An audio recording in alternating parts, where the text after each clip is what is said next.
Skemat kombëtare në bujqësi dhe blegtori ende nuk kanë mbritur në vlorë, edhe pse ka kaluar më shumë se një muaj nga fatet e publikimit të tyre zyrtar në vitet e mëparshme. Një vit më parë, aplikimet nisën në mesin e muajit prill, ndërsa vitet e kaluara në muajin mars. Ende nuk ka një informacion zyrtar për datën se kur do të nisin aplikimet. Për këtë vit, fermerët nuk do të marrin më naftë pa taksa, siç ndodhte që nga viti 2021, por për herë të parë do të përfitojnë një pagesë direkte prej 100 euro për çdo hektar tokë të kultivuar, ku sipërfaqja e mbjellë shkon mbi 3 hektar.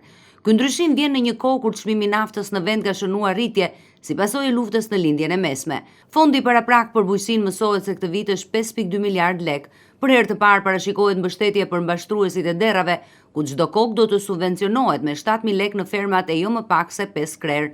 Mbështetja përgjedhet bagtitë e imta dhe bletët të shtritur, ndërsa kriteret për përfituesit janë përgjysmuar. Skema parashikon mbështetje për investime në sera, blegtori, vreshta, mekanik bujqësore, agropunim dhe agroturizëm, me fokus të veçantë te fermerët e rinj, të cilët do të përfitojnë grante deri në 10.000 euro. Por me gjithë të parashikime në drejtorinë rajonale të veterinariisë dhe në zyrën e bujqësisë në Vlorë, ende nuk ka ardhur asnjë urdhër për nisjen e procesit të aplikimeve.